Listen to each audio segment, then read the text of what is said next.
Hello, आप सभी को अमन कुमार चौधरी का नमस्कार। आज हमारा जो लेक्चर है, लेक्चर नंबर 4 होने वाला है। आज हम लोग फिर से सॉल्यूशन की जर्नी को आगे बढ़ाएंगे।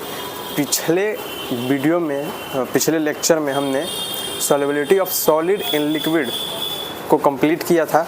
उसमें 2-3 पॉइंट रह गए हैं, उसको आज हम लोग कवर करेंगे। और उसके अलावा आज हम लोग solubility of gas in liquid को कवर करेंगे। ठीक है, तो टाइम को ज़्यादा वेस्ट नहीं करेंगे। टाइम आपका भी इम्पोर्टेंट है और टाइम मेरा भी इम्पोर्टेंट है। तो फिर शुरू करते हैं। फिर पूरा फोकस कीजिएगा बोर्ड पे। आज थोड़ा सा अच्छा क्लास होने वाला है, थोड़ा सा कॉन्सेप्ट वाला होने वाला है। तो हम लोगों ने उस समय देखा था कि जो सॉलिड है, सॉलिड का जो सॉल्युबिलिटी है इन लिक्विड में, वो टेम्परेचर से प्रभावित होता है, नेचर ऑफ सॉल्यूट से प्रभावित होता है, नेचर ऑफ सॉल्वेंट से प्रभावित होता है, लेकिन प्रेशर से उस पर कोई प्रभाव नहीं पड़ता है। Solubility of solid in liquid. और टेम्परेचर से समझने के लिए सबसे लास्ट में हमने टेम्परेचर के बारे में पढ़ा था कि टेम्परेचर से किस प्रकार से प्रभावित होता है। तो टेम्परेचर वाला कॉन्सेप्ट को और आसानी से समझने के लिए एक ले चार्टलियर्स का कॉन्सेप्ट भी आता है, उसका आज हम लोग यूज़ करके थोड़ा सा और उस पर कॉन्सेप्ट को बिल्ड करेंगे और फिर आगे बढ़ेंगे। एक ग्राफ भी आता है, उसको कवर करते हुए आगे बढ़ेंगे।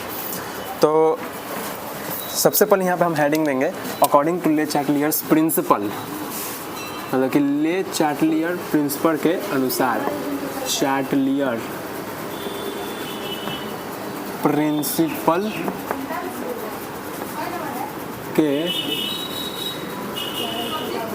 अनुसार, ले चार्टलियर प्रिंसिपल के अनुसार, अकॉर्डिंग टू ले चार्टलियर प्रिंसिपल, ये कहते हैं कि मान लीजिए यहाँ पे सॉलिड सॉल्यूट है।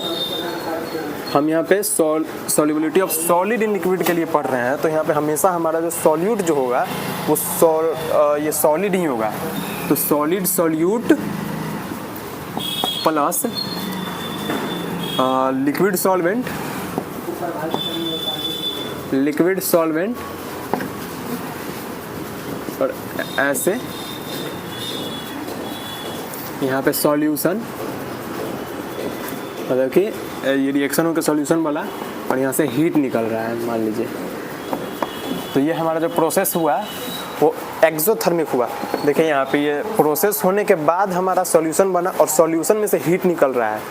सॉल्यूशन में से हीट निकल रहा है, तो कहने का मतलब क्या है, सॉल्यूशन में से जब हीट निकल रहा है तो ये हमारा जो प्रोसेस है वो क्या हुआ, एक्सोथर्मिक हुआ। एक्सोथर्मिक मतलब कि ऊष्माक्षेपी। आज हम लोग कोशिश करेंगे हिंदी में ही कवर करने का मैक्सिमम चीज़ को। ऊष्माशोषी, एक्सोथर्मिक, ठीक है। ऊष्माक्षेपी,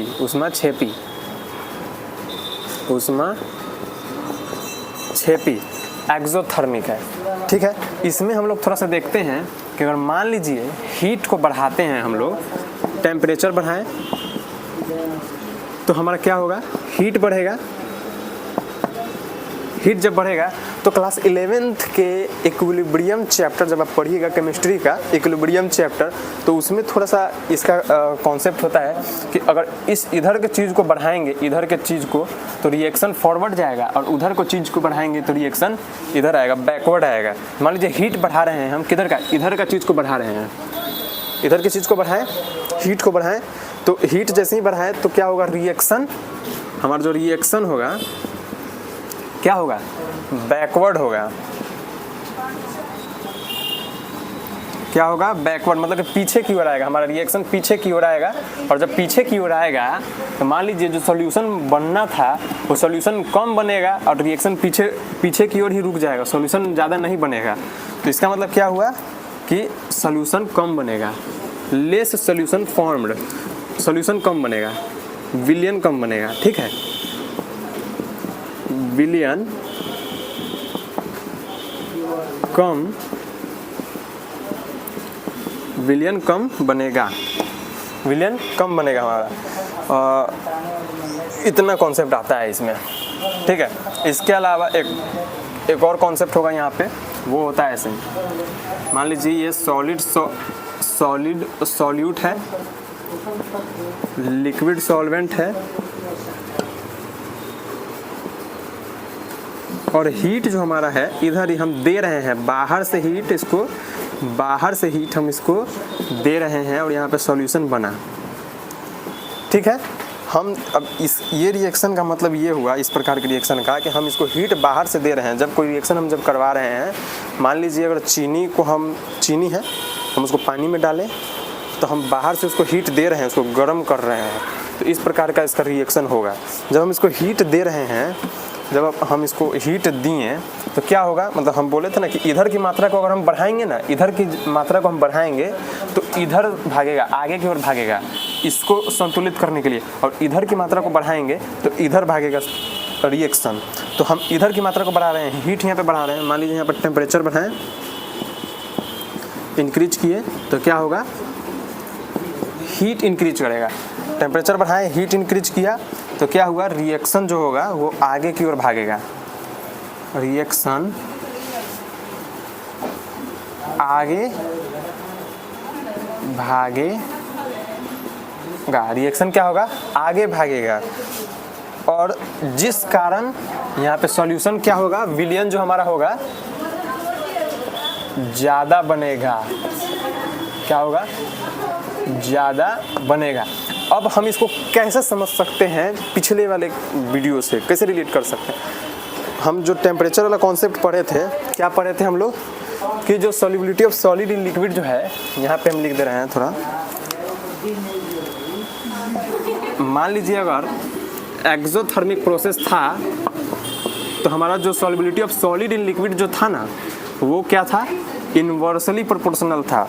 अगर विलियन जैसे विलियन अगर हमारा जो प्रोसेस है वो अगर एक्सोथर्मिक है तो हम जब टेम्परेचर उसको कम करेंगे ना, टेम्परेचर कम करेंगे तो solubility of solid in liquid ज़्यादा घुलेगा।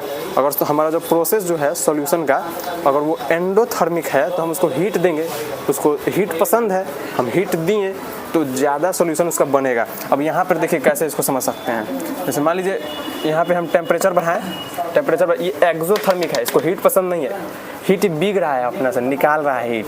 हम इसको टेम्परेचर को अगर बढ़ाएं, जानबूझ के अगर इसको टेम्परेचर को बढ़ाएंगे, इसको पसंद नहीं है, टेम्परेचर इसको बढ़ाएं, हीट बढ़ा, जैसे ही हीट बढ़ाए तो रिएक्शन इधर आ गया, रिएक्शन बैकवर्ड, सॉल्यूशन कम बनेगा, विलियन कम बनेगा। हीट पसंद नहीं है तो आप इसको हीट दे दिए तो कम बनेगा।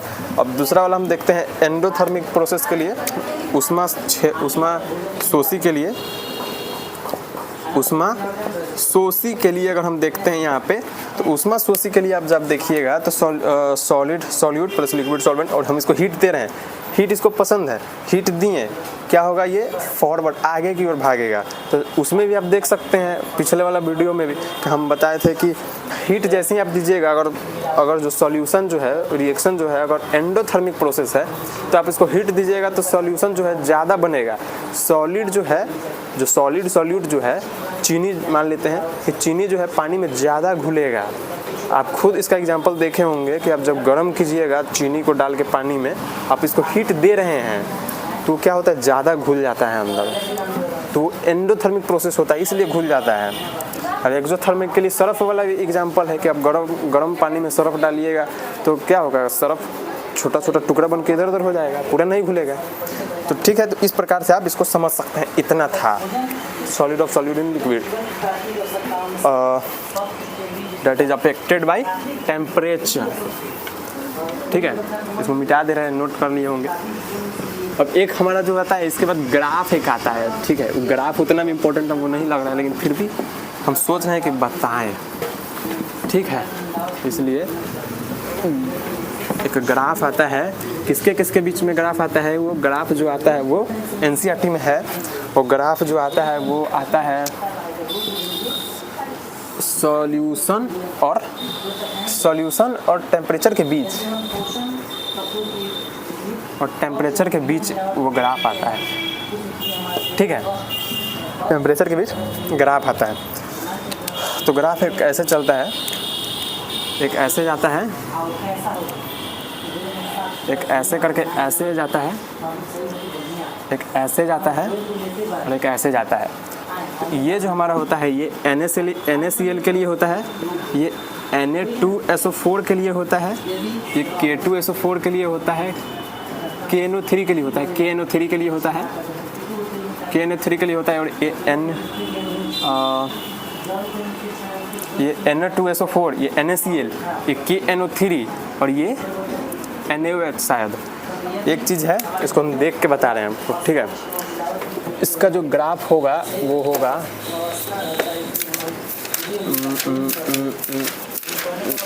कहाँ गया भाई, ठीक है, NaNO3 तो हमारा ग्राफ कुछ इस प्रकार से है। ज़्यादा इम्पोर्टेंट भी नहीं है लेकिन फिर भी आ सकता है ये, तो आप इसको नोट कर लीजिएगा। बस इतना ही इसमें था समझने के लिए, ठीक है। और इसके बाद हमारा जो टॉपिक शुरू होता है वो होता है solubility of gas in liquid. Solubility of gas in liquid, solubility of gas in liquid. तो आप लोग अच्छा से हेडिंग दे दीजिएगा, ये भी चैप्टर अच्छा है बहुत। ये वाला जो टॉपिक है इससे भी बहुत ज़्यादा सवाल आता है। हेडिंग देंगे solubility of gas in liquid, solubility of gas in liquid. तो इसका मतलब ये हुआ, अगर आप इससे पहले जो सॉलिड वाला अगर आप कॉन्सेप्ट समझ गए होंगे तो ये भी कॉन्सेप्ट समझने में आपको कोई दिक्कत नहीं होगी, क्योंकि इसमें तो हम सबसे पहले इसका रिएक्शन देखेंगे, मतलब एक्सप्रेशन इसका कैसे हो सकता है। मान लीजिए यहाँ पे क्या होगा, gas solute plus liquid solvent, और ऐसे करके यहाँ पे सॉल्यूशन बनेगा और यहाँ पे हीट। अब रिएक्शन देख के आप बताइए कि किस प्रकार का रिएक्शन है, एक्सोथर्मिक रिएक्शन है या फिर एंडोथर्मिक रिएक्शन है। और आपका अगर जवाब यहाँ पे एक्सोथर्मिक है, उसमें 6P है, तो बधाई हो, 7 करोड़ आप जीत चुके हैं। तो एक्सोथर्मिक यहाँ पे प्रोसेस होगा। इतना बात आप ध्यान रखिएगा कि जो गैस वाला जो रिएक्शन होता है ना, वो हमेशा ऑलवेज एक्सोथर्मिक होता है, हमेशा एक्सोथर्मिक होता है। मतलब कि उष्मा 6P होता है, हमेशा उष्मा 6P होता है। तो यहाँ पर जो हमारा जो गैस होता है वो हीट के इन्वर्सली प्रोपोर्शनल होता है। मतलब आप उसको जितना ज़्यादा हीट दीजिएगा ना, गैस जो है उसमें सॉल्यूशन में कम घुलेगा, और जितना कम हीट दीजिएगा, जितना ठंडा कीजिएगा गैस, उतना तेज़ी से घुलेगा उसमें। हीट से इसका 36 का आंकड़ा है गैस का। तो यहाँ पर जो हमारा जो ये है, इसका अगर हम लोग यहाँ पे देखें, अगर सबसे पहले एप्लीकेशन इसका आता है यहाँ पे, एप्लीकेशन अफेक्टिंग सॉरी इसमें जो हमारा सब टॉपिक आता है वो आता है कि अफेक्टिंग, मतलब कि कौन कौन इसके प्रभाव को इसको प्रभावित कर रहा है। तो यहाँ पे लिखेंगे प्रभाव, प्रभावित करने वाले कारक,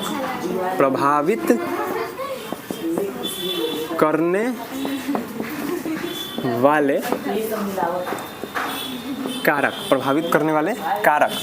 तो हमारा जो 1 नंबर पर आता है, 1 नंबर पर हमारा जो आता है वो आता है temperature.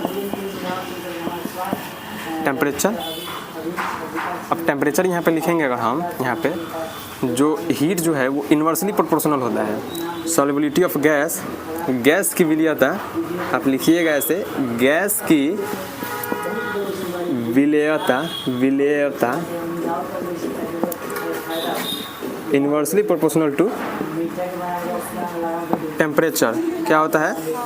Inversely proportional to temperature. इसका अगर हम एप्लीकेशन देखें मतलब यूजेस देखें इसका एप्लीकेशन, मतलब कि इसका कहने का क्या मतलब है कि हमारा जो गैस जो है जितना ज़्यादा हम टेम्परेचर देंगे ये कम घुलेगा, और जितना कम टेम्परेचर देंगे ये उतना ज़्यादा घुलेगा गैस जल में। अब इसका एग्जांपल हम जैसे देखते हैं, मान लीजिए एप्लीकेशन इसका आता है। एक एप्लीकेशन में हम देखेंगे एक नंबर पे आता है कि कार्बोनेटेड वाटर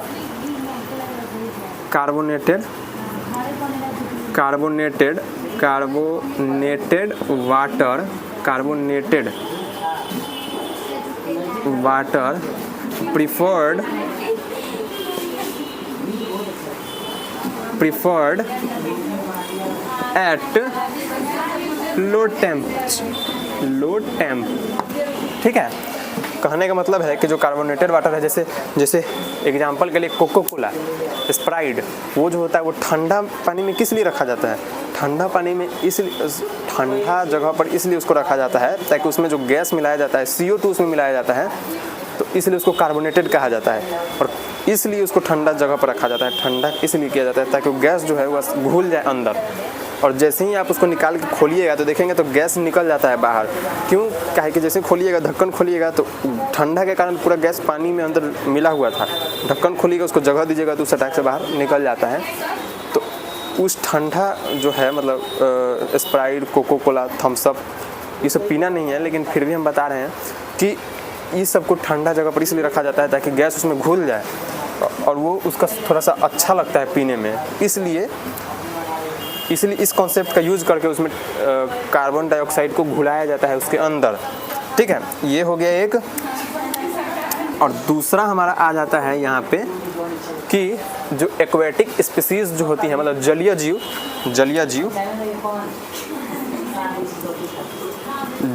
जीव जो हमारी होती है वो कम टेम्परेचर पर कंफर्टेबल होती है।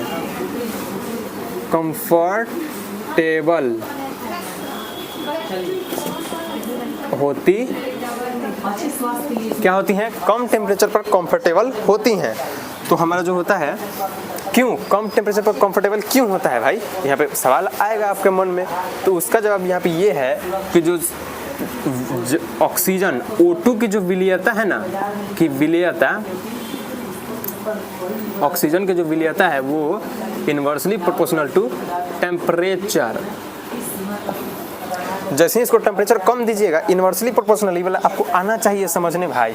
देखिए, मान लीजिए यहाँ पर x है प्रोपोर्शनल टू y है, तो इसका मतलब ये हुआ कि x को हम जितना बढ़ा रहे हैं y उतना ही बढ़ेगा, और y को जितना बढ़ा रहे हैं x उतना ही बढ़ेगा।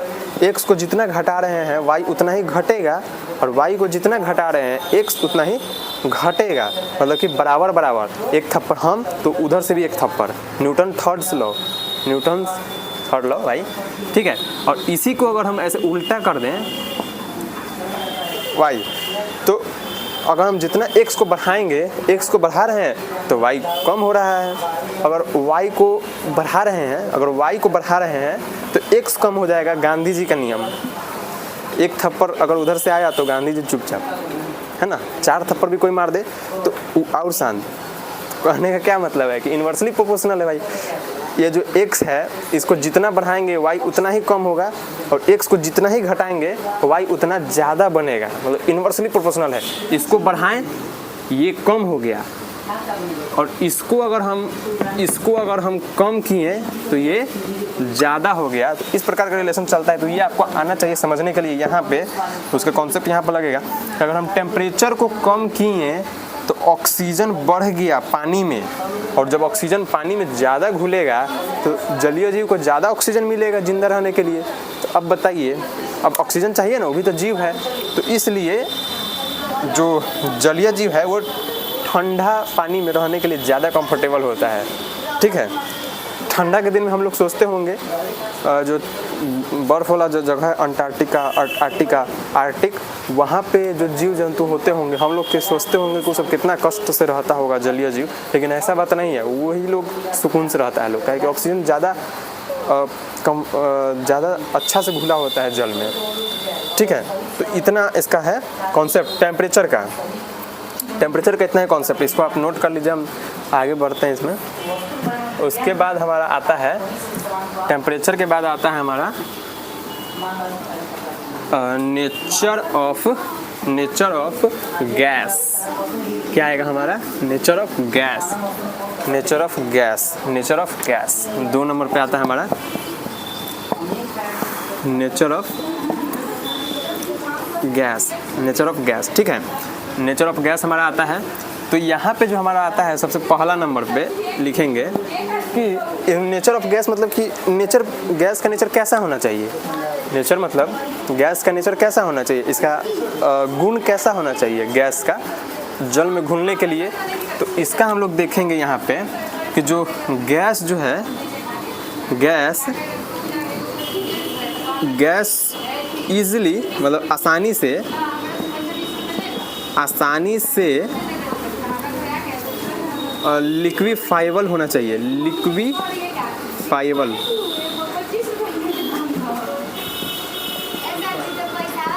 लिक्विफाइबल मतलब घुलनशील होना चाहिए, घुलनशील होना चाहिए,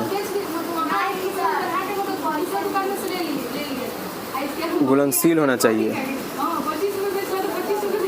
घुलनशील होना चाहिए।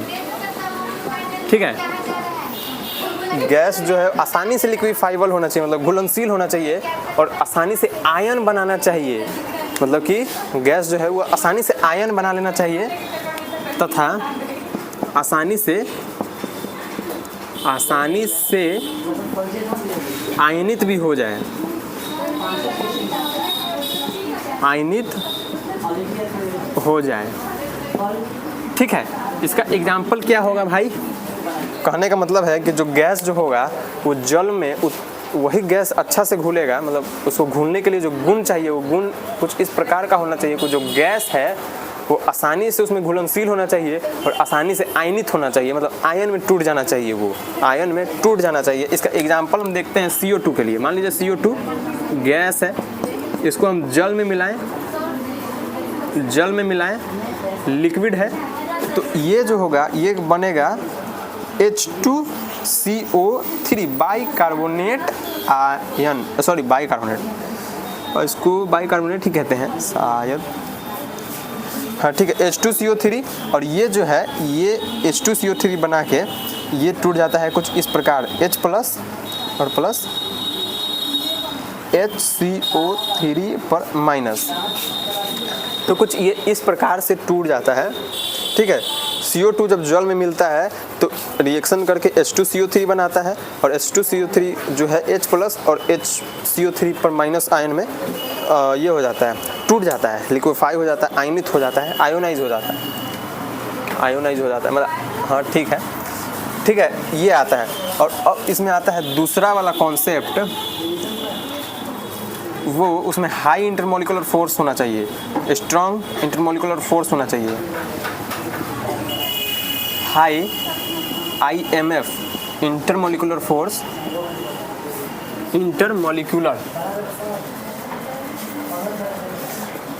हाई इंटरमोलिकुलर फोर्स और मतलब कि अंतराण्विक बल, अंतराण्विक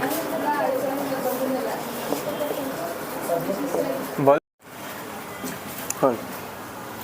तो दोस्त यहाँ पे अभी वीडियो बाई चांस किसी कारणवश रुक गया था, तो अभी पता चला है। तो हमारा जो टॉपिक था जहाँ से रुका था वो था सेकेंड नंबर पर nature of gas, nature of gas, nature of gas. उसमें जो हम ए नंबर पर लिखे थे वो लिखे थे कि जो गैस जो है वो इजीली लिक्विफाइबल होना चाहिए, गैस आसानी से लिक्विफाइबल अर्थात ये घुलनशील, जल में घुलनशील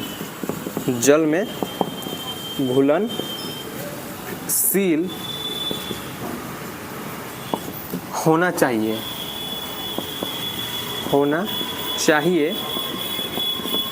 तथा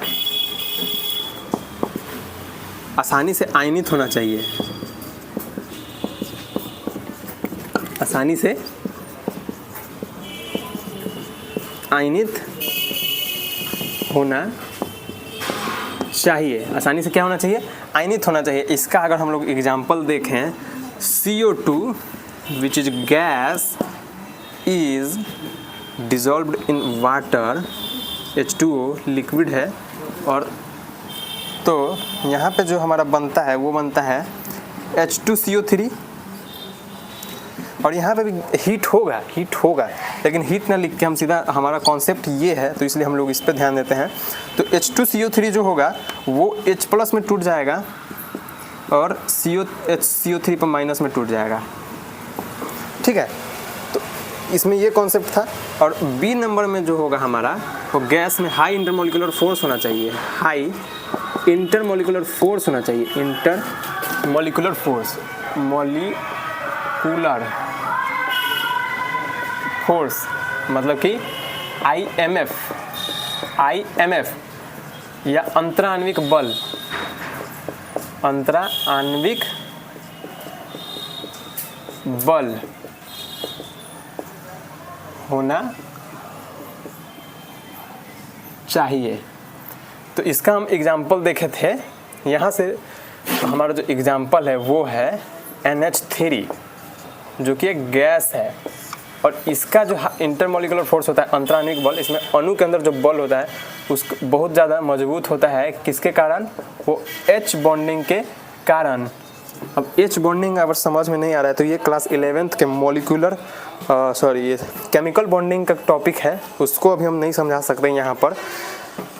तो इतना आप याद रखिए कि इसमें H बॉन्डिंग के कारण इसका इंटरमोलिकुलर फोर्स हाई हो जाता है, और जिसके कारण ये आसानी से घुलनशील होता है जल में या फिर लिक्विड में। फिर से एक बार समझा देते हैं यहाँ पे। फर्स्ट नंबर पे हमारा क्या था? टेम्परेचर। तो हमारा जो गैस जो है इन्वर्सली प्रोपोर्शनल टू टेम्परेचर होता है। टेम्परेचर को जितना बढ़ाएंगे गैस का जो घुलनशीलता है जल में वो कम होगा, और टेम्परेचर को घटाएंगे तो घुलनशीलता बढ़ेगा। मतलब उसको जितना गर्म करेंगे तो गैस बाहर आएगा, नहीं घुलेगा, और ठंडा करेंगे तो गैस घुल जाएगा उसमें, ठीक है। अब दूसरा नंबर पे था हमारा नेचर ऑफ गैस।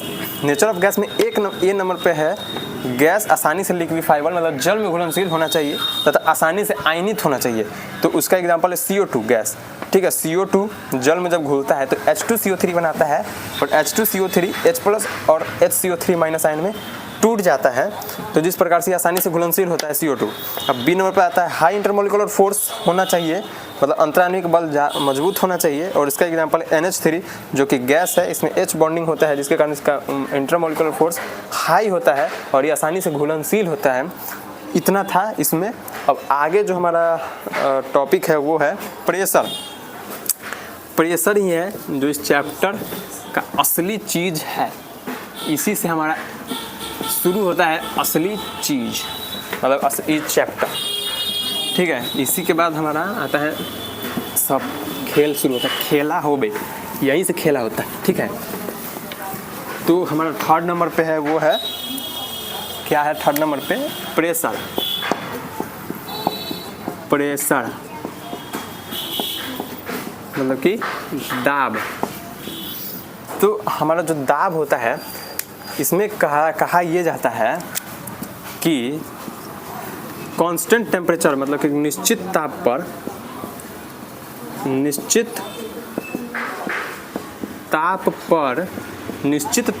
पर गैस की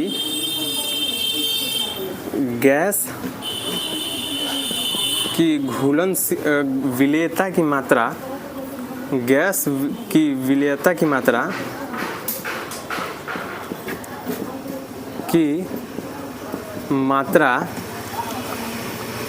गैस की विलेयता की मात्रा सॉल्यूशन के ऊपर लग रहे, सॉल्यूशन के ऊपर लग रहे दाब के समानुपाती होता है।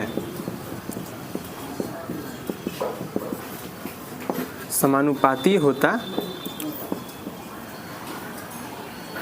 इंग्लिश में अगर हम लोग लिखना चाहें तो हम कुछ इस प्रकार से लिख सकते हैं, solubility of gas in liquid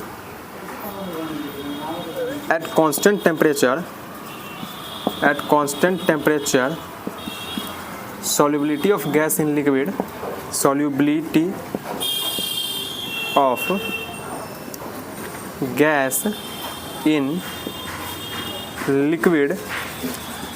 is directly proportional to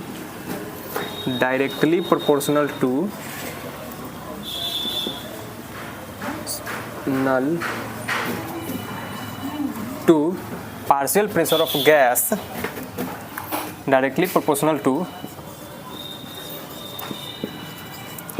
partial pressure of gas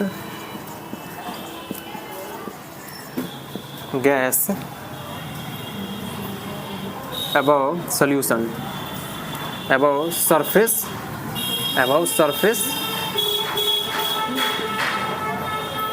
और सॉल्यूशन।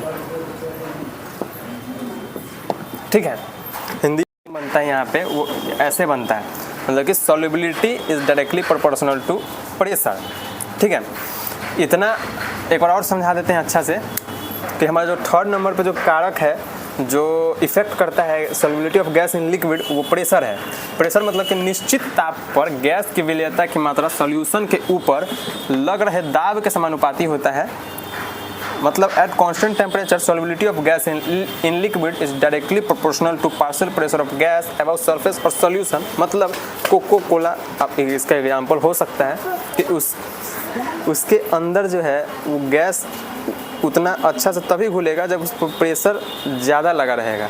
अगर प्रेशर कम करेंगे तो गैस जो है वो अंदर कम घुलेगा, और ज़्यादा प्रेशर देते हैं तो गैस जो है वो ज़्यादा अंदर घुल जाएगा। तो इसका एग्जांपल ये हो सकता है। इस पे थोड़ा सा आता है कॉन्सेप्ट, इसको हम मिटा रहे हैं, नोट कर लीजिएगा। इसके बाद हम इस पे लिखेंगे सॉल्युबिलिटी पे। तो हमारा जो सॉल्युबिलिटी जो है वो डायरेक्टली प्रोपोर्शनल टू प्रेशर, मतलब प्रेशर के डायरेक्टली समानुपाती होता है, मतलब कि ये सॉल्युबिलिटी इस डायरेक्टली समानुपाती होता है प्रेशर के। तो इस पे आगे जब आप देखिएगा ये समानुपाती जब आप हटाइएगा इसका, तो कैसे हो सकता है, ये क्या हो जाएगा, ये ऐसे हो जाएगा, बराबर का चिन्ह लगा देंगे। तो ये क्या है, प्रेशर, क्या है प्रेशर,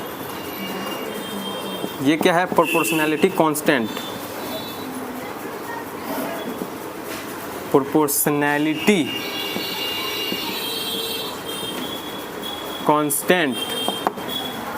और ये हमारा सॉल्युबिलिटी, क्या है सॉल्युबिलिटी। अब और इसका एक और यहाँ पर रिलेशन बनेगा S1 S2 बराबर P1 बाई P2। इस पर कॉन्सेप्ट सवाल बन सकता है, आपको S1 P1 P2 का मान दे देगा, बोलेगा S2 का मान बताइए, तो ऐसे ही इस वाला फार्मूला पर बन जाएगा। लेकिन यहाँ पे हम लोग समझते हैं, मान लीजिए एक वैज्ञानिक जो ये वाला रिलेशन दिए थे कि S बराबर K P1, तो अब उन्हीं का चेला जो है वो बोल रहा है कि ऐसे कैसे कर दिए इसको। मान लीजिए जब आप ऐसे इसको कर दिए हैं तो हम तो इसको ऐसे भी कर देंगे। मान लीजिए अब उनका वैज्ञानिक था, अपना बता रहे थे कि कुछ इस प्रकार से होगा, तो उनका शिष्य बोल रहे हैं कि नहीं ऐसा आप इसको कर दिए हैं तो इसको तो हम ऐसा भी कर सकते हैं। मान लीजिए इसका हम प्रोपोर्शनलिटी ऐसे है, हम इसको ऐसे कर देंगे, इधर भी के लगा देंगे और बराबर में पी कर देंगे। ऐसा हो जाएगा कि नहीं हो जाएगा, मान लीजिए। तो यहाँ पर जो के का रिलेशन बनेगा वो होगा S बाई पी, और यहाँ पर जो के का बनेगा वो बनेगा P बाई एस। तो अब वो वैज्ञानिक बोले कि ऐसा भी हो सकता है भाई। अब सब अपना अपना तरीका से दिमाग देने लगा कि ऐसा करो, ठीक है। इसका यहाँ पे जो ये बनेगा सॉल्युबिलिटी का जो यहाँ पे होता है यूनिट, वो होता है सॉल्युबिलिटी का जो यूनिट होता है वो होता है मोल फ्रैक्शन, और प्रेशर का एटीएम कहिए बार जो भी है, ठीक है। और यहाँ पे एटीएम ऊपर आ गया। मोल फ्रैक्शन सॉल्युबिलिटी का जो मोल फ्रैक्शन भी होता है और मोल पर लीटर भी होता है। मोल पर लीटर, मान लीजिए यहाँ पे मोल पर लीटर लिख रहे हैं, अभी हम मोल पर लीटर नीचे आ गया, उसमें ऊपर आ गया, तो बोल रहा है तो एक ये आया। इसके बाद जब इसमें बहुत ज़्यादा भीड़ भाड़ होने लगा, सब कोई उठ के आ रहा है, बोल रहा है कि इधर के लगा देंगे, कोई बोल रहा है इधर के लगा देंगे। मैथमेटिकली तो ये सही है, लेकिन ऐसे थोड़ी होगा कि इधर उधर सब जगह के लगा देंगे। ये प्रोपोर्शनैलिटी कॉन्स्टेंट इधर उधर थोड़ी लगा सकते हैं। तो इसके लिए बाद में चल के डाल्टन साहब आए, डाल्टन पढ़े होंगे उसके बारे में, वो बताए कि ऐसे नहीं है, उसके लिए एक फिक्स चीज़ लाएँ जो बोले कि सिर्फ ऐसे ही हो सकता है। तो उसको तो आज हम लोग कवर नहीं कर पाएंगे, उसको नेक्स्ट वीडियो में कवर करेंगे। लेकिन इसमें थोड़ा सा और चीज़ हम जान लेते हैं यहाँ पे कि इसमें एक कॉन्सेप्ट बनता है। यहाँ पे लिख दे रहे हैं कि मान लीजिए अगर सवाल में दिया रहेगा, अगर के का जो यूनिट है, अगर इसका यूनिट अगर ऐसे दिया रहेगा मोल पर लीटर बटा में प्रेशर, तो हमको के जो है यूनिट के हिसाब से मानना है। अगर यूनिट इस प्रकार से दिया रहेगा तो हम यहाँ पे सॉल्युबिलिटी ऊपर कर देंगे, प्रेशर ऊपर कर देंगे। अगर के का यूनिट अगर प्रेशर ऊपर दिया रहेगा और एटीएम कर दे रहे हैं, इसका तो यही होता है एटीएम, और एटीएम ऊपर मोल पर लीटर नीचे, तो यहाँ पे जो बनेगा के का रिलेशन वो बनेगा प्रेशर बटा सॉल्युबिलिटी बनेगा भाई, इस प्रकार से। तो इस प्रकार से यहाँ पे कुछ इसका रिलेशन बन जाता है। और यहाँ पे एक अंतिम हमारा टॉपिक बचता है जो छूट गया है, वो है क्रिटिकल टेम्परेचर। क्रिटिकल टेम्परेचर का यहीं पे लिख दे रहे हैं हम। क्रिटिकल टेम्परेचर इसका मतलब ये होता है कि वह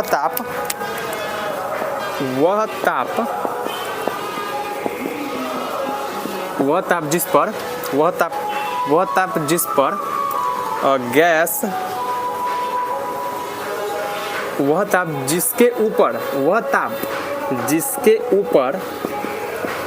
जिसके ऊपर गैस ही रहे, लेकिन उसके नीचे गैस लिक्विड बन जाए। क्या बन जाए? लिक्विड बन जाए, उसको कहते हैं क्रिटिकल टेम्परेचर। अब यहाँ पे एग्जांपल आता है CO2। तो CO2 का जो क्रिटिकल टेम्परेचर होता है उसको हम लोग TC से यहाँ पे सूचित करते हैं, और इसका जो होता है वो होता है 30.28 डिग्री सेल्सियस। तो अब इसको स्पीड में एक बार हम बता देते हैं क्या क्या लिखे हैं। जो सॉल्युबिलिटी और ये प्रेशर वाला हम लोग कारक में देखे थे कि प्रेशर जो अफेक्ट डालता है, तो उसमें सॉल्युबिलिटी जो है वो डायरेक्टली प्रोपोर्शनल टू प्रेशर के था, ठीक है, डायरेक्टली प्रोपोर्शनल टू प्रेशर। तो मतलब S बराबर मतलब सॉल्युबिलिटी बराबर KP। एक वैज्ञानिक ऐसा किए, प्रोपोर्शनैलिटी कांस्टेंट लगा के इसको हटाएं, पर ये वाला साइन हटा के बराबर वाला चिन्ह लगाएं, तो ये लगाएं। बराबर वाला चिन्ह लगाने के लिए कांस्टेंट से तो मल्टीप्लाई करना ही होगा। तब उनका शिष्य बोल रहे हैं नहीं ऐसा आप कैसे कर दिए, नहीं तब तो हम भी कुछ कर देंगे ऐसा। तो क्या कर देंगे भाई, तो इसको के हटा के और यहाँ पे लगा दिया। तो अब ये के लगा दिया यहाँ पे, तो सब कोई अपना अपना दिमाग लगाने लगा, कोई इधर कर रहा है, कोई इधर कर रहा है। तो ऐसे थोड़ी होगा, किसी फार्मूला में 1000 को फार्मूला थोड़ी बन सकता है, कोई ऐसे कर रहा है, कोई ऐसे कर रहा है। तो इसके लिए बाद में डाल्टन साहब आए, इसको बाद में देखेंगे। तो इस प्रकार से इतना था। अगर यूनिट इस प्रकार से दिया हो तो इस प्रकार से हम लोग रिलेशन बनाएंगे। क्रिटिकल टेम्परेचर मतलब कि वह ताप जिसके ऊपर कोई गैस जो है वो गैस ही बना रहे, और जिसके नीचे आने पर टेम्परेचर कम किए तो जैसे ही नीचे आए तो लिक्विड बन गया। तो इतना था हमारा अंतिम टॉपिक आज का। अगर इतना समझ में आया होगा तो लाइक सब्सक्राइब शेयर जरूर कीजिएगा। अच्छा लगा हो तो अच्छा कमेंट, और बुरा लगा हो तो बुरा कमेंट। कोई सुधार की जरूरत तब जरूर बताइएगा। इतना समझ में आया हो तो जरूर कुछ कमेंट कीजिएगा। धन्यवाद, मिलते हैं नेक्स्ट लेक्चर में।